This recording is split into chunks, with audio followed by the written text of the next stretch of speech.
सुप्रभात, अभिनंदन, आभार दोस्तों। मैं आप सभी का स्वागत करता हूं आपके अपने यूट्यूब चैनल ज्ञानमल जी तक में। तो चलिए हम लोग स्टार्ट करते हैं। मैं हूं लव कुमार। आज स्टार्ट करते हैं 9 जनवरी 2022 ईस्वी का करंट अफेयर्स। देखेंगे इससे जुड़े हुए महत्वपूर्ण प्रश्न आगे आने वाले एग्जामों के लिए बहुत ही खास होने वाले हैं जीके जीएस के साथ। तो आज का पहला क्वेश्चन है दोस्तों कि 6 जनवरी 2022 को केंद्रीय मंत्री जितेंद्र सिंह ने कहां पर भारत के पहले ओपन रॉक संग्रहालय का उद्घाटन किया। यानी कि भारत के पहले ओपन रॉक संग्रहालय का उद्घाटन कहाँ में किए हैं, कौन किया है? तो केंद्रीय मंत्री जितेंद्र सिंह, विज्ञान एवं तकनीकी मंत्री है। तो इसका सही जवाब हो जाएगा दोस्तों हैदराबाद। याद रखिएगा कहाँ में किए हैं, तो हैदराबाद। हैदराबाद जो है दोस्तों तेलंगाना की राजधानी है। तेलंगाना की राजधानी है दोस्तों, याद रखिएगा तेलंगाना। इस संस्था में जो है पृथ्वी की गहराई में जो चट्टानें उपस्थित है और बहुत पुराने चट्टानों को दिखाया जाएगा, उसके बारे में जानकारी इकट्ठा किया जाएगा। ई गवर्नेंस पर 24वीं बार राष्ट्रीय सम्मेलन का आयोजन कहाँ किया जा रहा है? तो हैदराबाद में दोस्तों, याद रखिएगा। स्वच्छ भारत मिशन ग्रामीण चरण 2 खुले में शौच मुक्त में प्रथम स्थान पर कौन रहा है? माने कि सबसे ज़्यादा जो है खुले में शौच मुक्त है, तो तेलंगाना दोस्तों, याद रखिएगा तेलंगाना। सर्बानंद सोनोवाल ने कहाँ पर हार्टफुलनेस इंटरनेशनल योगा अकादमी उद्घाटन किया था? हैदराबाद में दोस्तों। बहुत ही वीवीआई क्वेश्चन है ये सब। सर्बानंद सोनोवाल कहाँ पर हार्टफुलनेस इंटरनेशनल योग अकादमी खोला है? ये भी बहुत ही वीवीआई क्वेश्चन है, हैदराबाद दोस्तों। अगला क्वेश्चन देखेंगे हम लोग कि जनवरी 2022 में ड्रैगन 2022 बहुराष्ट्रीय अभ्यास कहाँ शुरू किया गया? तो ड्रैगन 2022 जो है कहाँ शुरू किया गया दोस्तों? तो शुरू किया गया है प्रशांत महासागर में। याद रखिएगा प्रशांत महासागर में है गुआम द्वीप, वहीं पर शुरू किया गया है। इसकी मेजबानी जो कौन कर रहा है दोस्तों? तो यूएसए यानी कि अमेरिका कर रहा है, याद रखिएगा। गुआम द्वीप पर आयोजन होगा जिसका नेतृत्व जो है यूएसए कर रहा है। भाग लेगा, इसमें भाग जो है क्वाड देश और दक्षिण कोरिया और कनाडा ले रहा है, यानी कि 6 देश। क्वाड में 4 देश है दोस्तों, याद है ना, क्वाड में 4 देश है। हाल ही जो है एग्जाम बिहार दरोगा का एग्जाम हुआ, उसमें भी पूछा गया है। तो इसमें 4 देश कौन कौन है? तो इंडिया है, अमेरिका है, जापान है और ऑस्ट्रेलिया है, याद रखिएगा दोस्तों, 4 देश है। उद्देश्य जो है चीन को काउंटर करना, याद रखिएगा चीन को काउंटर करना। क्वाड देश की प्रथम आधिकारिक बैठक वाशिंगटन डीसी अमेरिका में किया गया है 2021 में, याद रखिएगा दोस्तों। बहुत ही वीवीआई क्वेश्चन है। 2+2 वार्ता करने वाला पहला गैर क्वाड देश कौन बना है? तो पहला गैर क्वाड देश बना है दोस्तों रूस, जो कि भारत के साथ 2+2 वार्ता किया है। यानी कि 2+2 वार्ता जो होता है क्वाड देशों के साथ होता है। यानी कि इसमें एक रक्षा मंत्री रहेंगे, 2 सदस्य, दोनों तरफ से 2-2 सदस्य रहते हैं। रिंग ऑफ फायर प्रशांत महासागर में स्थित है। प्रशांत महासागर के आसपास के जो वलय क्षेत्र कहलाता है उसको हम रिंग ऑफ फायर कहते हैं। यहाँ पर जो है प्लेट टेक्टोनिक की घटना होती है, जिसके कारण यहाँ पर सर्वाधिक मात्रा में ज्वालामुखी, सुनामी या भूकंप आता है। तो याद रखिएगा, इसीलिए इसको क्या कहा गया? अग्नि वलय का क्षेत्र दोस्तों। ये भी बहुत सारा एग्जाम में पूछा जाता है क्वेश्चन। नेक्स्ट क्वेश्चन हो जाएगा दोस्तों कि 6 जनवरी 2022 को किस राज्य के पूर्व मुख्यमंत्री प्रताप सिंह राणे को राज्य मंत्रिपरिषद में आजीवन कैबिनेट मंत्री का दर्जा दिया गया है? यानी प्रताप सिंह राणे को आजीवन रूप से जो है राज्य के केंद्रीय मंत्रिमंडल में आजीवन जो है कैबिनेट मंत्री का दर्जा दिया गया है। तो किस राज्य के हैं दोस्तों? तो किस राज्य में दिया गया है? तो इसका सही जवाब हो जाएगा गोवा दोस्तों। क्योंकि जो है प्रताप सिंह राणे जो है 11 बार जो है MLA का चुनाव जीत चुके हैं, याद रखिएगा। 50 वर्षों से विधायक है, 11 बार विधायक बन चुके हैं। हर घर जल एवं खुले में शौच मुक्त प्रथम राज्य गोवा, याद रखिएगा दोस्तों। भारत का जो है सबसे छोटा क्षेत्रफल की दृष्टि से राज्य कौन है दोस्तों? गोवा। भारत का सबसे कम गरीब वाला राज्य दूसरा में कौन है दोस्तों? पहला है केरल, दूसरा है गोवा, याद रखिएगा। डुरंड कप 2021 का खिताब किसने जीता दोस्तों? तो FC Goa football club Goa जीता है, याद रखिएगा। इसका आयोजन कब किया गया? तो 2021 में किया गया। कहाँ में किया गया दोस्तों? तो कोलकाता में, याद रखिएगा कोलकाता। केवहां आयोजन था डुरंड कप का? तो 130वां दोस्तों। किसको हरा कर जीता था? मोहम्मडन स्पोर्टिंग, याद रखिएगा। FC गोवा ने मोहम्मडन स्पोर्टिंग को हरा कर जीता था। रेबीज मुक्त भारत का प्रथम राज्य कौन है दोस्तों? तो गोवा है। रेबीज जो है कुत्ता के काटने से होता है, जिसे हाइड्रोफोबिया भी कहते हैं, जिसमें जो है पानी से डर लगता है दोस्तों। और गोवा में रहने वाला जब पानी से डरेगा तो गोवा में किस लिए रहेगा? याद रखिएगा रेबीज मुक्त भारत का प्रथम राज्य गोवा। रेबीज का टीका जो है सबसे पहले किसने खोजा था? तो लुईस पास्चर दोस्तों, याद रखिएगा लुईस पास्चर। सबसे पहले टीका का जो है आविष्कार किसने किया? तो एडवर्ड जेनर दोस्तों, याद रखेगा, एडवर्ड जेनर चेचक का टीका खोजे थे। सबसे पहले टीका चेचक का टीका खोजा है। सिग्मो सिग्मो हो जाएगा दोस्तों। सिग्मा फेस्टिवल कहाँ मनाया जाता है? हाल ही में वीडियो में बताया था, सी के बाद आगे ग से हो जाएगा गोवा, सिग्मो फेस्टिवल। अनुच्छेद 44 कहाँ लागू है? तो गोवा में, यानी कि समान सिविल संहिता, याद रखिएगा। गोवा को राज्य का दर्जा 1987 ईस्वी में दिया गया, कब? तो 56वां संविधान संशोधन के तहत है। गोवा पुर्तगालियों का उपनिवेश था, याद रखिएगा। जब स्वतंत्र भी हो गया था गोवा, तो पुर्तगालियों का उपनिवेश था। भारत में सबसे पहले पुर्तगाली आया और सबसे अंत में पुर्तगाली गया है, याद रखिएगा। 1961 में ऑपरेशन विजय के द्वारा पुर्तगालियों को भारत से भगाया गया, यानी कि गोवा को आज़ाद कराया गया। गोवा पर अधिकार करने वाला पुर्तगाली गवर्नर जनरल कौन था? अल्फांसो डी अल्बुकर्क, याद रखिएगा दोस्तों। अल्फांसो डी अल्बुकर्क 1510 ईस्वी में जो है गोवा को जीत लेता है। अब जबकि पुर्तगालियों का प्रथम गवर्नर कौन था? तो Alfonso de Almeida, Alfonso de Almeida, याद रखिएगा दोस्तों। बहुत ही इंपॉर्टेंट क्वेश्चन है, बहुत बार बार एग्जाम में पूछा जाता है। अगला क्वेश्चन है दोस्तों कि जनवरी 2022 में किस मध्य एशियाई देश ने ईंधन की बढ़ी कीमतों के कारण आपातकाल की घोषणा की है? तो यहाँ ईंधन की कीमत बढ़ी है दोस्तों, एलपीजी की, यानी कि लिक्विड पेट्रोलियम गैस, एलपीजी की बढ़ी है, याद रखिएगा। कल बताया था एलएनजी, तो लिक्विड नेचुरल गैस। तो एलपीजी की कीमत बढ़ने के कारण जो है वहाँ पर जो है बहुत विरोध होने लगा, इसके बाद आपातकाल लगा दिया गया है। तो उसका सही जवाब हो जाएगा दोस्तों कजाकिस्तान, कजाकिस्तान, याद रखेगा दोस्तों। यहाँ के राष्ट्रपति कौन है? तो कासिम जोनाट। विश्व का सबसे बड़ा स्थलरूप देश कौन है? कजाकिस्तान है। कजाकिस्तान की नई राजधानी नूर सुल्तान। कजाकिस्तान के प्रथम राष्ट्रपति का नाम था दोस्तों नूर सुल्तान, उनकी मृत्यु के बाद वहाँ की राजधानी का नाम रख दिया गया नूर सुल्तान। विश्व में सबसे अधिक यूरेनियम का उत्पादन कजाकिस्तान में किया जाता है, याद रखिएगा। कजाकिस्तान में ही यूरेनियम बैंक भी खोला गया। 26 जनवरी 2022 को गणतंत्र दिवस पर मुख्य अतिथि कौन होंगे? तो मध्य एशियाई के 5 देश होंगे, याद रखिएगा। Kazakhstan, Turkmenistan, Kyrgyzstan, Tajikistan, Uzbekistan. अगर पूछा जाएगा दोस्तों, जबकि तालिबानी जो है अफगानिस्तान की राजधानी काबुल पर जब अधिकार करने लगे थे, तो वहाँ के राष्ट्रपति अशरफ गनी कहाँ छोड़ के चले गए थे? तो ताजिकिस्तान की राजधानी दुशानबे छोड़ के भाग गए थे। उज्बेकिस्तान की राजधानी ताशकंद समझौता, याद रखिएगा। उज्बेकिस्तान की राजधानी कहाँ है? ताशकंद। और ताशकंद समझौता से संबंधित है लाल बहादुर शास्त्री की मृत्यु यहीं पर 10 जनवरी 1966 ईस्वी को हुआ था। पाकिस्तान युद्ध जो हुआ था भारत पाकिस्तान में 1965, उसके बाद वहाँ पर ताशकंद समझौता हुआ था। तापी गैस परियोजना में कौन कौन देश होते? तो टी से तुर्कमेनिस्तान, ए से अफगानिस्तान, पी से पाकिस्तान, आई से इंडिया दोस्तों, 4 देश तापी। अगला क्वेश्चन है दोस्तों कि चर्चा में रहा ब्रांड इंडिया अभियान किस मंत्रालय से संबंधित है? तो ब्रांड इंडिया अभियान जो है, तो ब्रांड किसका चाहिए था दोस्तों? तो वाणिज्य एवं उद्योग मंत्रालय को ही ब्रांड होना चाहिए। कहते हैं कि ब्रांडेड कपड़ा पहनेंगे, तो ब्रांड जो है उद्योग में आ जाएगा दोस्तों, याद रखिएगा। बहुत ही विवेक क्वेश्चन है।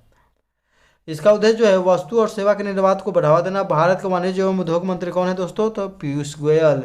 निर्यात को बढ़ावा देने के लिए भारत का पहला एक्सपोर्ट प्रोसेसिंग जोन कहाँ स्थापित किया गया था? तो कांडला में, जिसका वर्तमान में नया नाम दीनदयाल उपाध्याय बंदरगाह 1965 में स्थापित। प्रोजेक्ट बोल्ड का संबंध किससे दोस्तों? तो प्रोजेक्ट बोल्ड का संबंध जो है बांस के उत्पादन से है दोस्तों। इसको जो है उदयपुर राजस्थान से शुरू किया गया है, याद रखिएगा दोस्तों। भारत की वित्तीय राजधानी किसे कहते हैं? तो भारत की वित्तीय राजधानी या भारत की सूती वस्त्र की राजधानी किसे कहते हैं दोस्तों? तो कहते हैं मुंबई को, हम लोग, याद रखिएगा, मुंबई को कहते हैं। विशेष आर्थिक क्षेत्र यानी कि स्पेशल इकोनॉमिक जोन की स्थापना 2005 ईस्वी के एक्ट के तहत किया गया। एग्जिम बैंक की स्थापना कब हुआ? 1982 दोस्तों। व्यापार अधिशेष की स्थिति कब उत्पन्न होती है? यदि निर्यात जो है अधिक और आयात कम हो, यानी कि हम बेच रहे हैं ज़्यादा, खरीद रहे हैं कम, तो हमको अधिशेष लाभ मिलेगा कि नहीं दोस्तों? अब जब हम आयात करेंगे ज़्यादा, बेचेंगे कम, तो हमको व्यापार जो है घाटा होगा, याद रखिएगा दोस्तों। डब्ल्यूटीओ से संबंधित है, व्यापार से संबंधित है, वर्ल्ड ट्रेड ऑर्गेनाइजेशन इसका फुल फॉर्म होता है, जिसकी स्थापना जो है 1 जनवरी 1995 ईस्वी को मराकेश संधि के तहत हुआ था। इसका जो है प्राचीन में किसका ही नया रूप है? तो ये गैट का नया रूप है दोस्तों। गैट का स्थापना जो हुआ था 1947 ईस्वी में हुआ था, general agreement tariff and trade. Mission निर्यातक बनो राजस्थान सरकार द्वारा शुरू किया गया है। डूइंग बिजनेस रिपोर्ट कौन जारी करता है दोस्तों? तो वर्ल्ड बैंक, याद रखिएगा। Doing business report World bank.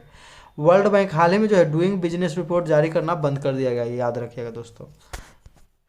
मित्रा योजना क्या है? तो मित्रा योजना जो दोस्तों है, भारत का जब बजट पेश हुआ तो उसमें कहा गया था कि 7 टेक्सटाइल पार्क का स्थापना किया जाएगा, यानी कि 7 कपड़ा का पार्क है। विश्व में सबसे पहले छपने वाला पुस्तक का क्या नाम था दोस्तों? तो बाइबल था, याद रखिएगा बाइबल। अब विश्व में सबसे पहले ऑनलाइन जो है अमेजन पर बिकने वाला क्या चीज़ था? तो किताब था। सबसे पहले ऑनलाइन किताब बिका था अमेजन पर, याद रखिएगा, ये भी क्वेश्चन आता है। अगला क्वेश्चन है दोस्तों कि ब्लू बुक जो हाल ही में खबरों में रहा किस सशस्त्र बल समूह का मैनुअल है? तो यह स्पेशल प्रोटेक्शन ग्रुप है, यानी कि एसपीजी का है, जो कि प्रधानमंत्री को सुरक्षा देता है। 1984 में इंदिरा गांधी की मृत्यु के बाद इसका स्थापना किया गया था, एसपीजी का, याद रखिएगा। वीवीआईपी की सुरक्षा के लिए ब्लू बुक जो है ब्लू बुक का कॉलर तैयार किया गया है, याद रखिएगा दोस्तों। जो कि वीआईपी के लिए येलो बुक है, ये दोनों किसके पास होता है? एसपीजी के पास। रेड डाटा बुक क्या है दोस्तों? रेड डाटा बुक को सबसे पहले आईयूसीएन जारी करता है, international union conservation of nature के द्वारा जारी किया जाता है दोस्तों। इसमें सभी प्रकार के घन संकटग्रस्त जीव जंतु पेड़ पौधा किसी को भी रख सकते हैं, याद रखेगा, जीव जंतु पेड़ पौधा किसी को भी।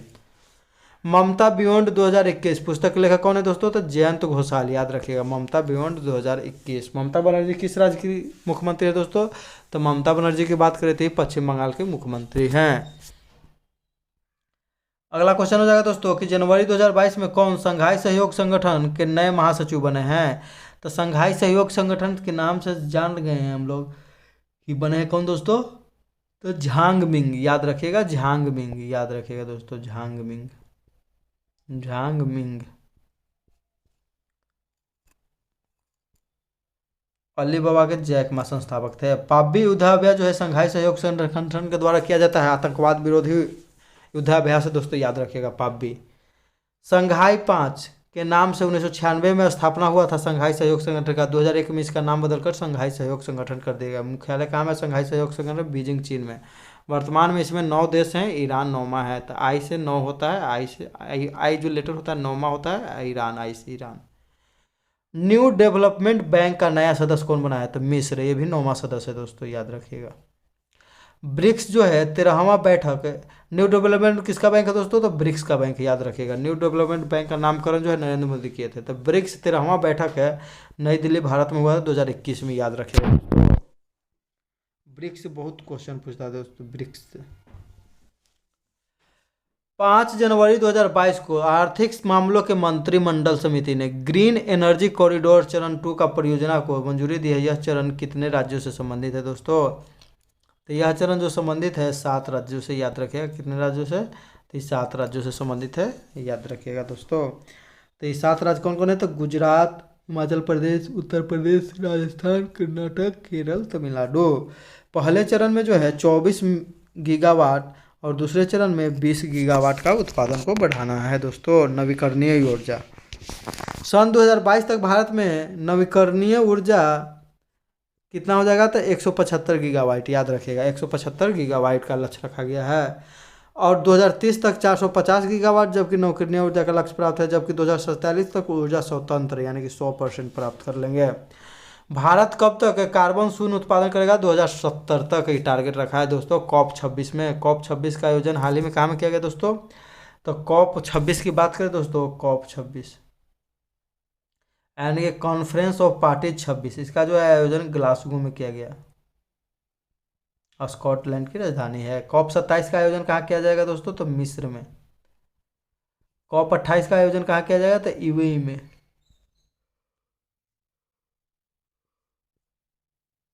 पूना घाटी भूतापीय ऊर्जा के लिए प्रसिद्ध है, याद रखिएगा। भूतापीय यानी भूमि के अंदर की जो ऊर्जा होता है उसके लिए ये लद्दाख में है। अगला क्वेश्चन है दोस्तों, देखिएगा ध्यान से कि 5 जनवरी 2022 को केंद्र सरकार ने 5 जनवरी 2022 को केंद्र सरकार ने भारत में चीते की पुनः वापसी, चीता जो जानते हैं हम लोग, वापसी हेतु कार्य योजना शुरू की है। इसके तहत अगले 5 वर्षों में कितने चीतों को लाया जाएगा? तो भारत में जो चीतों की संख्या कम हो गई तो अगले 5 वर्षों में लाया जाएगा 50 चीता को, याद रखेगा। 5 से 5 और 5 से 50 यानी कि हर एक साल 10 10 10 10 50, 5 साल में 50। 50 चीतों को जो है नामीबिया और साउथ अफ्रीका से लाया जाएगा, याद रखिएगा दोस्तों। भारत में चीता जो है विलुप्त 1952 ईस्वी में हुआ था। सबसे तेज दौड़ने वाला जानवर कौन है दोस्तों? तो चीता है। मध्य प्रदेश के कुनू नेशनल पार्क में सबसे पहले चीता को जो है लाया जाएगा, याद रखिएगा। कुनू नेशनल पार्क कहाँ में दोस्तों? तो कुनू मध्य प्रदेश में। टाइगर स्टेट और टाइगर मैन के नाम से किन्हें जाना जाता है? तो टाइगर स्टेट मध्य प्रदेश को कहते हैं, जबकि टाइगर मैन कहते हैं कैलाश सांखला, याद रखिएगा दोस्तों। एगो एग्जाम आया बिहार दरोगा में दोस्तों, वाटरमैन ऑफ इंडिया, बहुत बार हम वीडियो में बनाए हैं, Rajendra Singh, Waterman of India Rajendra Singh. T+2 award किसको दिया गया? तो पीलीभीत टाइगर रिजर्व को, याद रखिएगा। किस लिए? तो टाइगरों की संख्या को जो है दोगुना करने के लिए T+2 पुरस्कार दिया गया है, याद रखिएगा। पीलीभीत कहाँ में दोस्तों? उत्तर प्रदेश। अगला क्वेश्चन है दोस्तों कि कोप्पल टॉय क्लस्टर जो देश का पहला खिलौना निर्माण क्लस्टर है, किस राज्य में स्थित है? तो ये क से कोप्पल और क से याद रखिएगा कर्नाटक दोस्तों, याद रखिएगा। क से कोप्पल और क से कर्नाटक में स्थित है। देश का पहला खिलौना क्लस्टर कोप्पल में खोला जा रहा है। विश्व का सबसे बड़ा टॉय म्यूजियम जो अहमदाबाद गुजरात में खोला गया है। कोलार के खाने जो है सोने के लिए प्रसिद्ध है, धरवाड़ के चट्टान में है, कर्नाटक में है। कुद्रेमुख खान जो है लोहा के लिए प्रसिद्ध है, प्राचीनतम खान जो है कर्नाटक में है, याद रखिएगा दोस्तों, कर्नाटक में है। कुद्रेमुख है, कुद्रेमुख एक चोटी भी है, पर्वत भी है। हाल ही में भारत के कर्नाटक राज्य के मांड्या जिले के मार्लागाला अल्लापट्टना क्षेत्र में लिथियम का भंडार मिला है दोस्तों। बहुत ही वीवीआई क्वेश्चन है, लिथियम का भंडार किस राज्य में मिला है दोस्तों? तो ये हो जाएगा मांड्या जिले कर्नाटक। जबकि सोना का भंडार सबसे अधिक किस देश में मिला है दोस्तों? तो ये बिहार है। सब सोना बेच के अमीर हो जाना चाहिए बिहार सरकार को। नेक्स्ट है कि गोमतेश्वर की मूर्ति, बाहुबली की मूर्ति जिसमें है, कर्नाटक राज्य के श्रवणबेलगोला में स्थित है। एक ही पत्थर से निर्मित विश्व की सबसे जो है यह बड़ी मूर्ति है। इस मूर्ति का निर्माण गंग वंश के राजा राजमल और उसके सेनापति चामुंड राय के द्वारा करवाया गया। इसकी हाइट 17 मीटर है, जबकि ऊंचाई है 58 फीट, याद रखिएगा दोस्तों, 17 मीटर 58 फीट। और जो है प्रकाश ध्वनि जो है दोस्तों कितना दूर से परावर्तित होती है अच्छा से एकदम? तो 17 मीटर, याद रखिएगा। महामस्तिकाभिषेक जैन धर्म से संबंधित है, जो यहीं पर होता है, यानी कहाँ में होता है दोस्तों? तो गोमतेश्वर की मंदिर या गोमतेश्वर की मूर्ति बाहुबली के सामने, तो महामस्तिकाभिषेक संबंधित है। ये भी क्वेश्चन एक बार हम दिए थे एग्जाम दोस्तों, तो उसमें पूछा गया था। भारत का सबसे ऊंचा झरना या हम खोजे हैं कुचिकल झरना, पश्चिमी घाट से निकलता है, कर्नाटक राज्य में स्थित है, 455 मीटर इसकी हाइट है। तो क से कर्नाटक, क से कुचिकल। विजयनगर साम्राज्य की स्थापना 1336 ईस्वी में हरिहर एवं बुक्का ने किया था। विजयनगर की राजधानी हम्पी और मुद्रा क्या था दोस्तों? तो मुद्रा हून था। विजयनगर साम्राज्य का सबसे प्रसिद्ध शासक कृष्णदेव राय थे। विश्व का सबसे लंबा प्लेटफॉर्म कौन है? तो है हुगली दोस्तों, नया बना है, 1505 मीटर हो जाएगा। इससे पहले कौन था? तो गोरखपुर था। उससे पहले कौन था दोस्तों? तो खड़गपुर था। अगला क्वेश्चन है दोस्तों कि कर्नाटक राज्य का पहला LNG टर्मिनल कहाँ में शुरू किया गया? तो मंगलुरु में। बिहार विभूति सम्मान किसे दिया गया दोस्तों? तो दिया गया यह रोहित कुमार को। 25वां राष्ट्रीय युवा महोत्सव 2022 का आयोजन पुदुचेरी में किया गया। अमेरिका ने किस देश के साथ मिलकर हाइड्रोजन टास्क फोर्स बनाया है? तो भारत, याद रखिएगा, हाइड्रोजन टास्क फोर्स भारत के साथ मिलकर बनाया है दोस्तों। WHO की किस देश को जो है ट्रेकोमा मुक्त घोषित किया? आगे बता देते हैं दोस्तों कि ट्रेकोमा जो है आँख की एक बीमारी है। तो हो गया गाम्बिया। अंतर्राष्ट्रीय न्यायालय से इस्तीफा देने वाला पहला देश बुरुंडी, याद रखिएगा दोस्तों। बहुत ही वीवीआई क्वेश्चन पूछा गया है, ये बिहार SI एग्जाम 2017 में पूछा गया था, 1717 सीट निकला था उसमें। वाइल्ड इनोवेटर अवार्ड 2021 पाने वाले पहले भारतीय महिला तक कृति करंथ, याद रखिएगा दोस्तों, कृति करंथ। रूस ने जानवरों के लिए किस नाम से कोरोना वायरस का पहला टीका विकसित किया है? तो कार्निवैक कॉव, याद रखिएगा, कार्निवैक कॉव, याद रखिएगा दोस्तों। जबकि जो है मनुष्य के लिए जो है कोरोना वायरस का पहला टीका जो है गेमलिया रिसर्च इंस्टीट्यूट रूस के द्वारा बनाया गया, उसका नाम क्या रखा गया था दोस्तों? तो स्पुतनिक भी। अंतर्राष्ट्रीय अजय स्वर्ण पदक से किसे सम्मानित किया गया? तो रमेश पोखरियाल निशंक को सम्मानित किया गया है हाल ही में अंतर्राष्ट्रीय अजय स्वर्ण पदक से, याद रखिएगा दोस्तों। अगला लास्ट क्वेश्चन है दोस्तों आज का कि मालदीव के किस शहर में भारत का नया वाणिज्यिक दूतावास खोलने की मंजूरी दी है? तो भारत का नया वाणिज्यिक दूतावास जो है मालदीव में कहाँ में खुला गया? तो एड्डू में, याद रखेगा दोस्तों, एड्डू में। पिछला वीडियो में क्वेश्चन पूछा गया था दोस्तों कि अवनी लेखरा जो कि पैरा ओलंपिक में गोल्ड मेडल जीतने वाली प्रथम भारतीय महिला है, उनका संबंध किस खेल से है? तो सबसे सही जवाब है दोस्तों शूटिंग। उनके द्वारा जो है दोस्तों 10 मीटर के शूटिंग में गोल्ड मेडल जीती और 50 मीटर के शूटिंग में ब्रॉन्ज मेडल जीती है। सही उत्तर देने वाले लोग हैं श्वेता वर्मा, खुशबू कुमारी, KIT2007, रोहित राज, विवेक कुमार, सुमन कुमारी, पृथ्वी राज, सुनीता देवी, रूपेश यादव, आयुष वर्मा इत्यादि। इन सभी को मेरे तरफ से बहुत सारी ढेर सारी शुभकामनाएं। आप लोग ऐसी मेहनत करते रहिए। आज का क्वेश्चन रहेगा दोस्तों जिसका आप लोग कमेंट करके जवाब दीजिएगा कि विश्व की पहली कंपनी जिसने $3 ट्रिलियन मार्केट कैप हासिल करने वाली दुनिया की पहली कंपनी बन गई है, यानी कि 3 ट्रिलियन, याद रखिएगा 3 ट्रिलियन हासिल करने वाली विश्व की पहली कंपनी बन गई है। वीडियो को दोस्तों पूरा देखने के लिए धन्यवाद। वीडियो पर अगर यदि नए हैं तो वीडियो को सब्सक्राइब कर ले, लाइक कर ले। इसी के साथ हम अपना वीडियो समाप्त करते हैं दोस्तों। जय हिंद, जय भारत, वंदे मातरम दोस्तों।